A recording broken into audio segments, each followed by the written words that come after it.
Toda vez que o Sr. Trump faz algo com o qual sabe que milhões de americanos não concordam, é muito importante rotular o que ele está fazendo como americano, e tudo o que alguém discorda dele é literalmente anti-americano.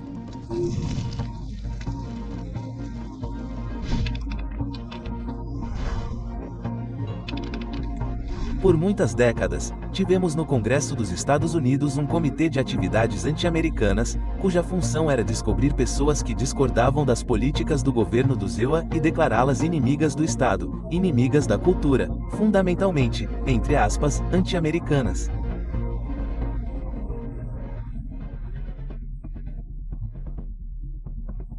E, com base nisso, ou pelo menos em parte, prendê-las, deportá-las e, no caso de algumas delas, levá-las à loucura e a todos os outros horrores que você possa imaginar. Esse é o meu primeiro comentário, aqui está o meu segundo. Sim, temos na lei a ideia de que se você for, e somente se for imediatamente ameaçado de agressão física, você realmente sente que sua vida está em perigo.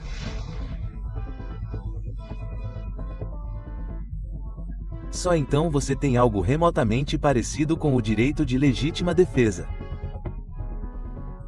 O bombardeio israelense de cidadãos em Gaza que não estão atirando neles, que não têm meios para atirar neles, que estão sem meios de forma significativa há anos, que estão sujeitos a massacres em massa não pode ser justificado apontando a algo que foi feito por um grupo político muito pequeno chamado Hamas há 2 anos.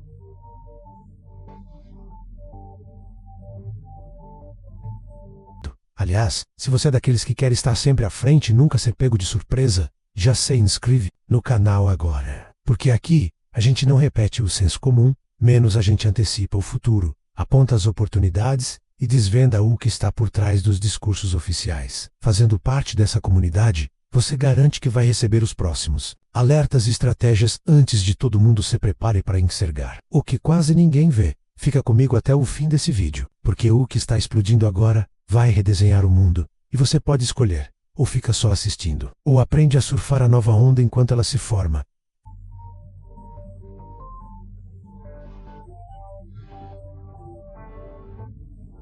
Isso viola, como Michael disse, todas as noções básicas do que é justo, do que é equitativo, do que é permitido no caso extremo de se sentir em legítima defesa. E você não pode generalizar a partir do que alguém em outubro de 2023 fez a um concidadão seu. Nunca está em nenhuma lei que eu saiba que isso não seja absurdamente permitido como justificativa para tirar grandes quantidades de vidas de outras pessoas. Durante a Segunda Guerra Mundial, era muito frequente denunciar os nazistas quando, tendo sido atacados por algum grupo de guerrilheiros, eles reuniam todos os cidadãos adultos em uma vila e atiravam neles.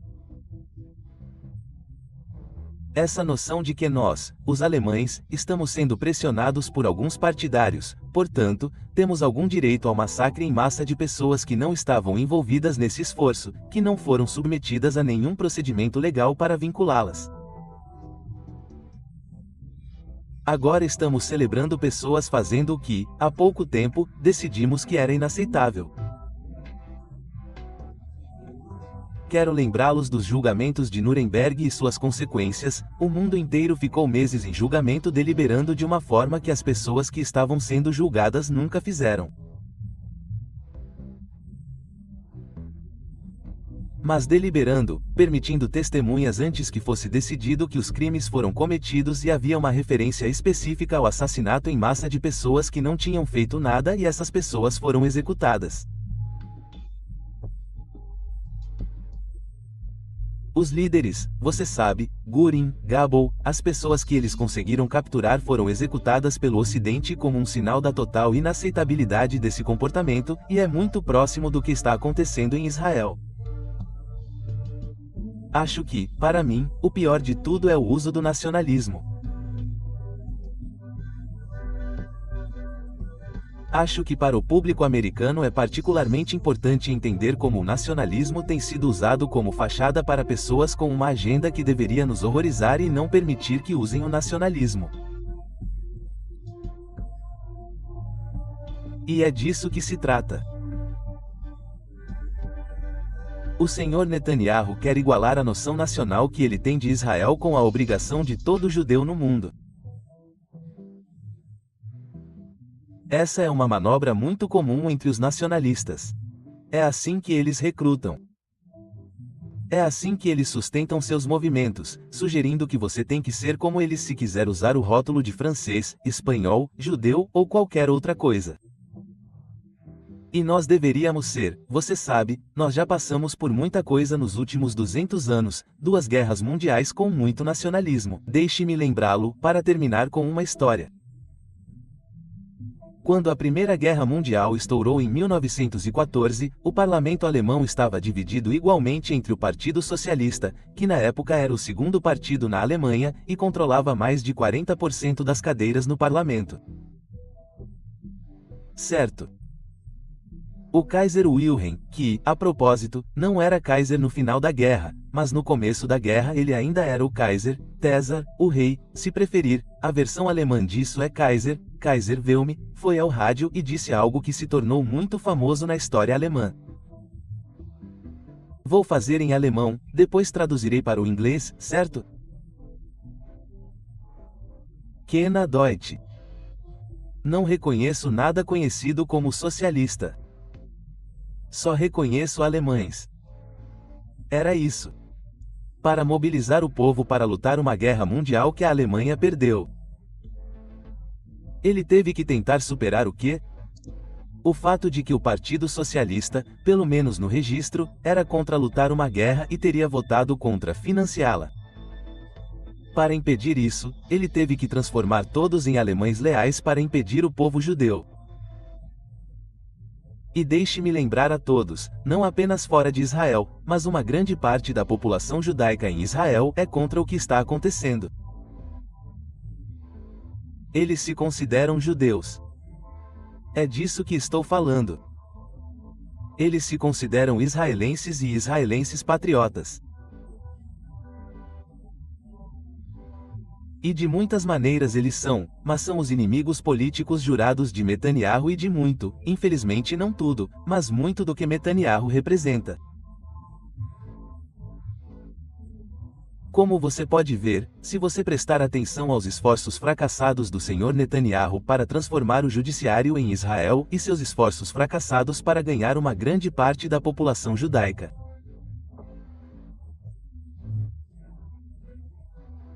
Portanto, é duplamente irônico que as pessoas que são críticas ao senhor Netanyahu e à guerra tenham mais facilidade em Israel do que em Nova York, Filadélfia ou Los Angeles.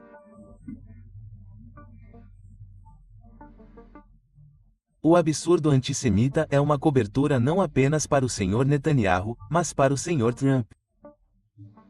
Os republicanos e o Trump acabaram de votar para cortar o financiamento da rádio e da televisão públicas. É isso que eles são. Eles não querem nada público. Eles querem que tudo seja tratado pela comunidade empresarial, que é sua primeira escolha, ou pelos representantes pagos, que é a comunidade religiosa. Bem, um ou outro. Eles não querem um independente. Eles não querem um governo que seja representativo de forma alguma da massa do povo.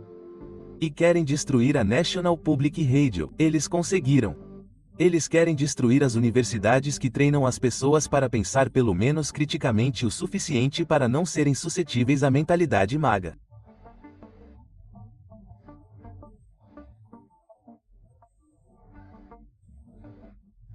O antissemitismo é apenas a mais fina das folhas de figueira que cobrem o que é uma agenda política da extrema-direita que vê este momento como o primeiro em um século, e eles precisam tirar proveito disso ao máximo antes que o Sr. Trump seja conduzido ao panteão das experiências horríveis ao lado de Joseph McCarthy.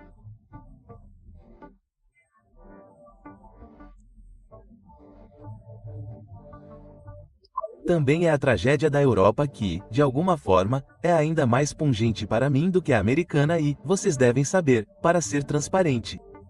Eu nasci e vivi toda a minha vida nos Estados Unidos, mas meus pais eram refugiados. Eles vieram da Europa. E eu me inclino no sentido de que meus pais são europeus e eu sou americano e tenho filhos e eles são americanos e tudo mais.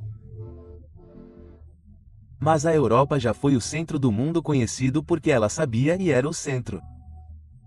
Portanto, era o centro do que conhecia e, como sabe, dividia o mundo inteiro. Lembro-me de uma vez estudar as reuniões em Berlim em 1884, onde todos os países europeus tinham um grande mapa da África e faziam linhas com marcadores.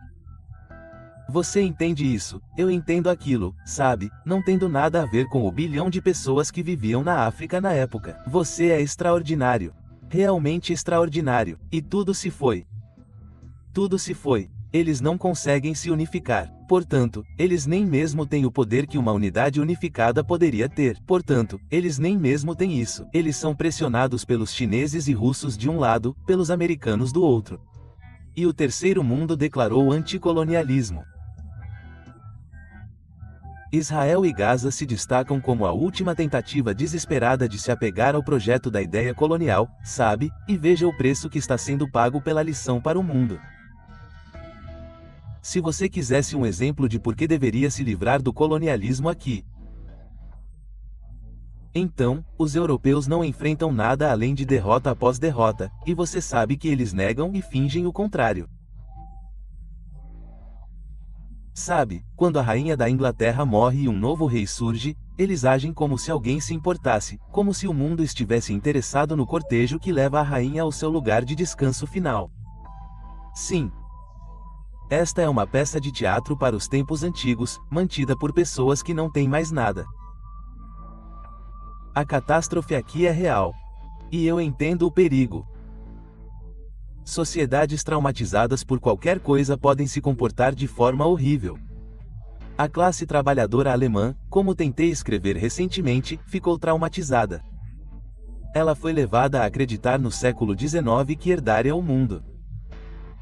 O Império Britânico estava desaparecendo, e o Império Alemão, o substituiria. Eles foram levados a acreditar nisso.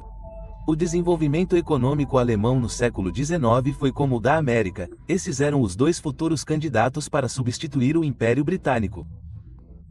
Então, em muito pouco tempo, a classe trabalhadora alemã foi destruída ao ser derrotada na Primeira Guerra Mundial. 5 anos depois, eles tiveram a pior inflação da história moderna, acabaram com suas economias e, 4 anos depois, a Grande Depressão de 1929 chegou. Em um curto período, eles ficaram traumatizados por 3 eventos totalmente destrutivos. Não surpreende que escolhessem Hitler.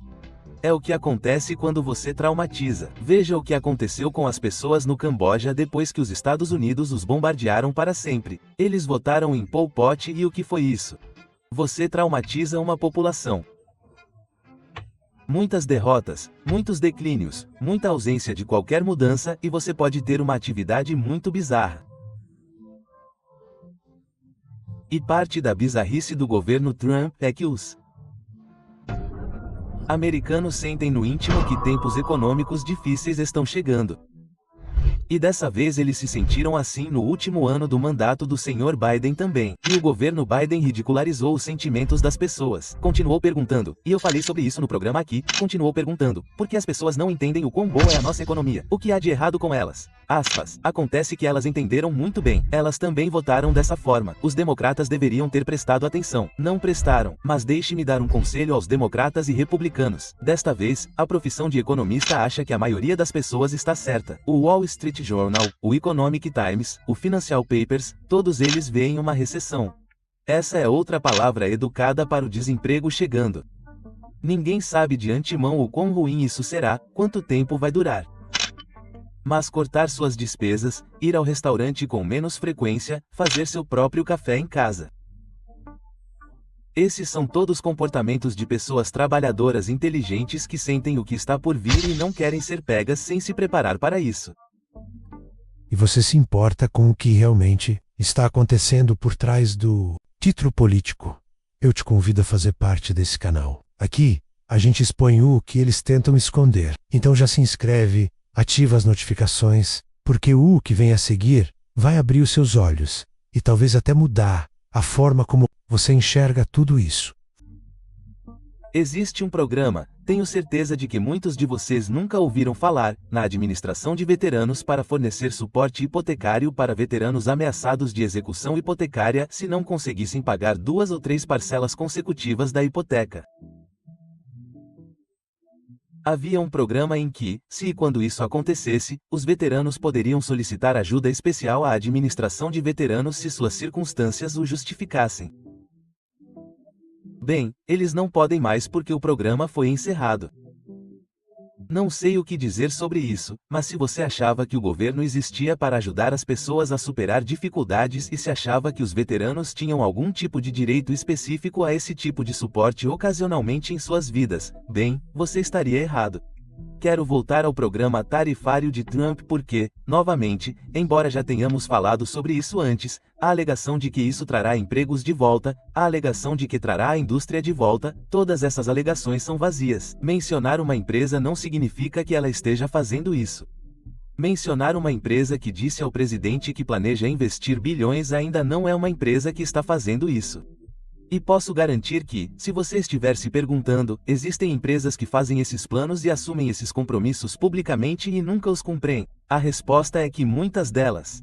Não há nada de incomum nisso. Fazer um grande pronunciamento é um golpe de relações públicas. Se eles estão abrindo, limpando o solo e construindo, então temos uma situação diferente.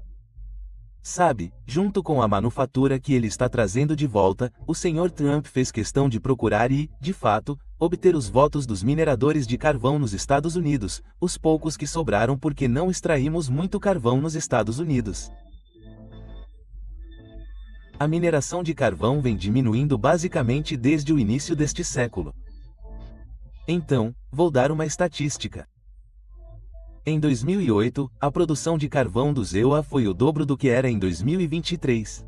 Em 2023, foi de 578 milhões de toneladas curtas. Então, aproximadamente de 2008 a 2023, a maior parte do século até agora, o carvão não apenas diminuiu, mas caiu pela metade. O carvão acabou em grande parte. Todos os presidentes murmuraram ou hesitaram: vou fazer algo sobre o declínio do carvão.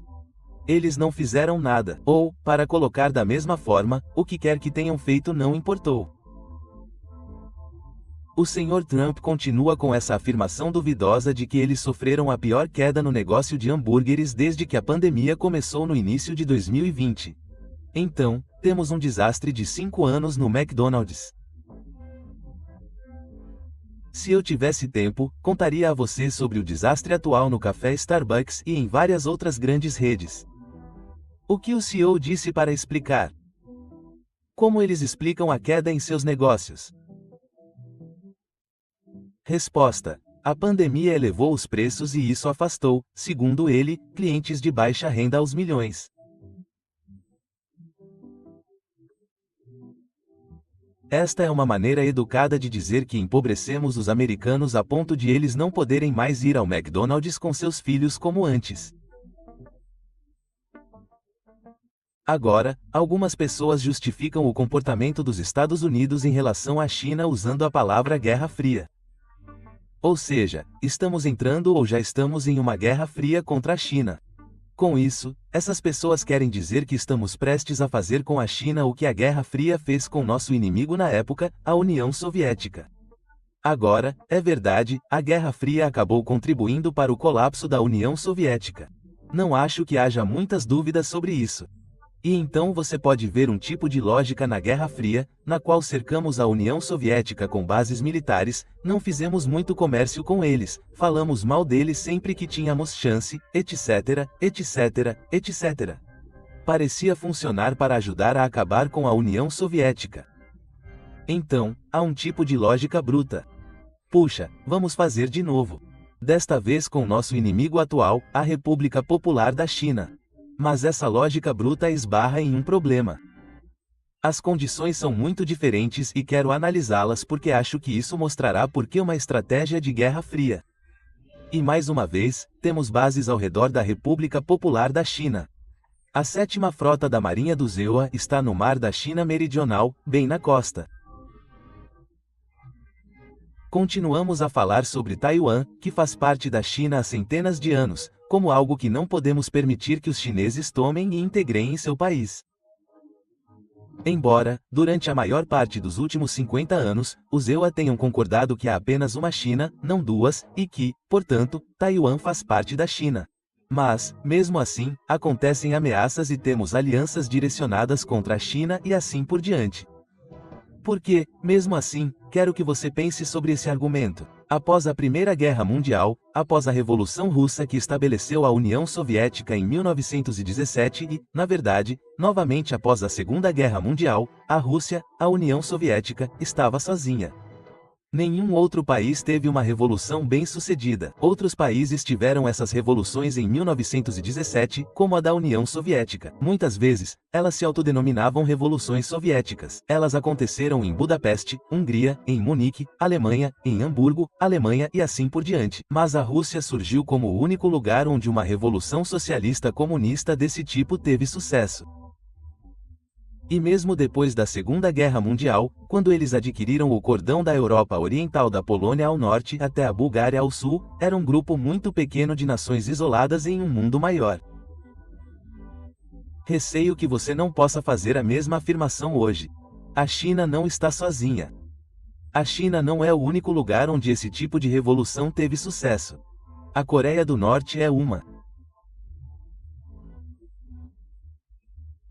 O Vietnã é outra, Cuba é outra, e não só isso, os chineses trabalharam de uma forma que os russos não fizeram ou não conseguiram para criar uma aliança enorme, os BRICS, uma união que recebe muito pouca atenção nos Estados Unidos, talvez porque nossas alianças estejam em tão má forma, considerando o Canadá, o México e a Europa, que é doloroso reconhecer o quão melhor forma os chineses estão com sua aliança de tijolos.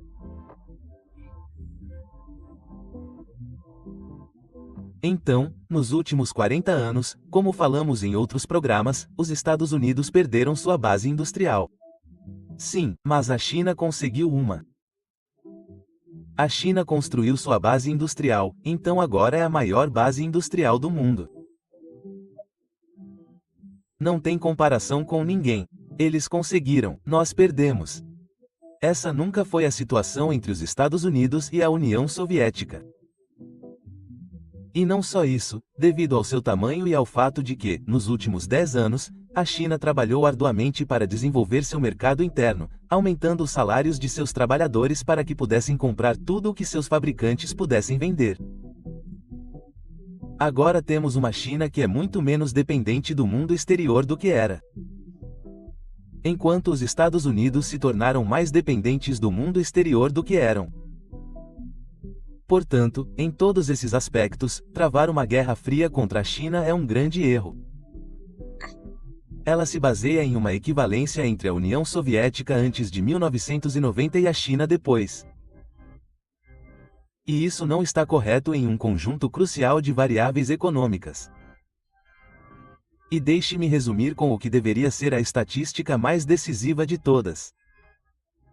Os Estados Unidos, país rico que são, abrigam 4,12% da população deste planeta. 4,5%. É isso que nossos 330 milhões de compatriotas americanos representam. China e os tijolos.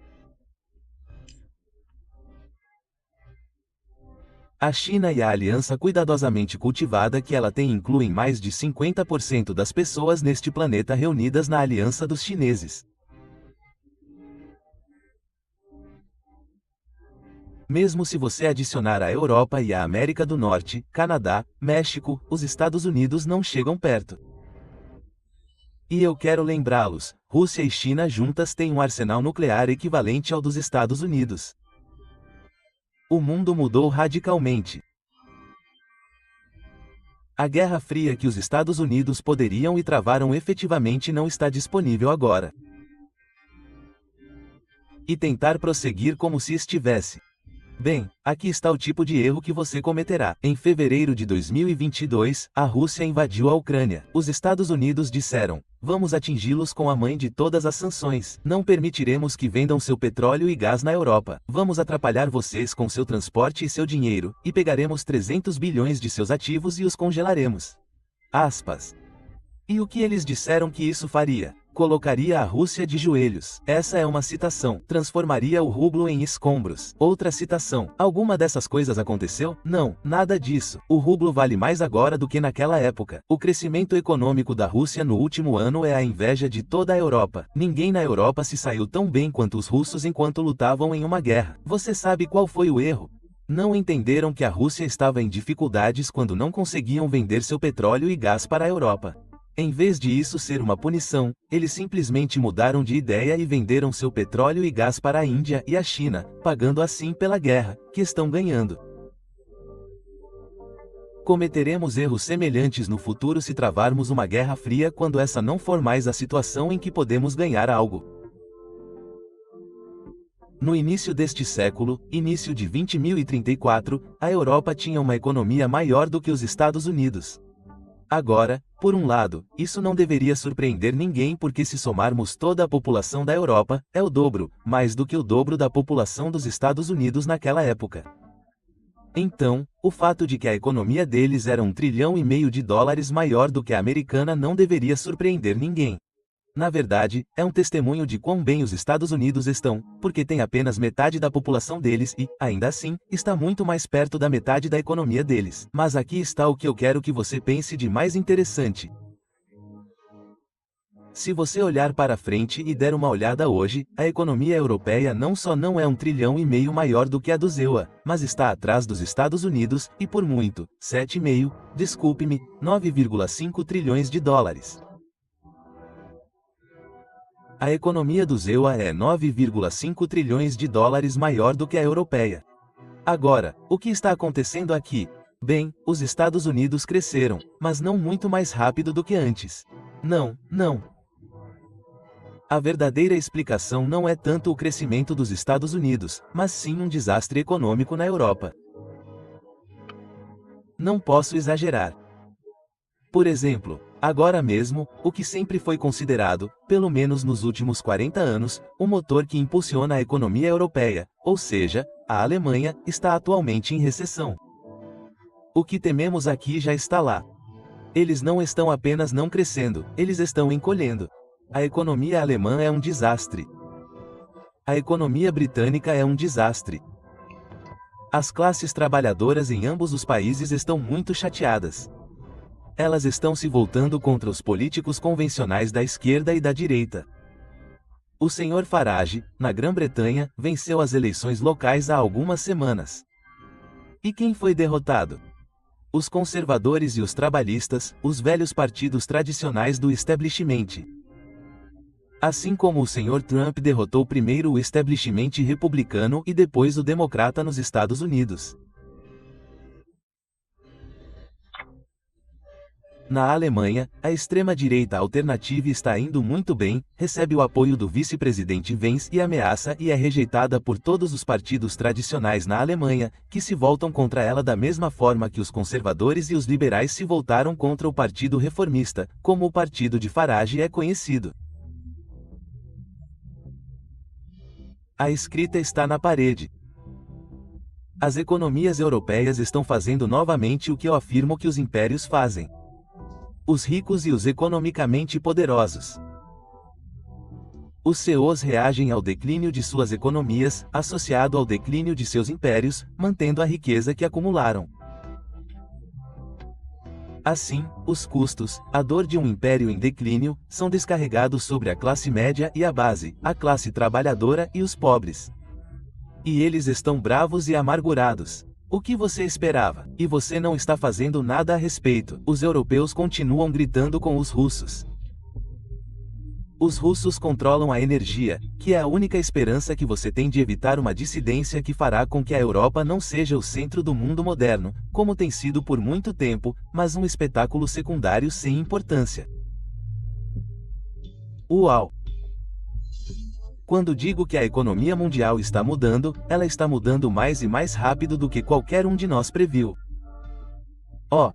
Não basta só consumir conteúdo. O verdadeiro impacto vem quando você toma atitude, analisa, compara e começa a agir diferente do resto. E aí, qual é a sua dúvida sobre tudo isso? O que mais te surpreendeu ou te deixou inquieto nesse Cenário de virada mundial? Compartilhe sua opinião nos comentários. Quero saber de que lado você vai estar quando a próxima onda chegar. E se esse conteúdo fez sentido para você, não esquece, se inscreve no canal, ativa as notificações e fica junto da nossa comunidade. Porque só aqui você vai estar sempre um passo à frente, aprendendo, debatendo e se preparando para o que ninguém mais tem coragem de explicar.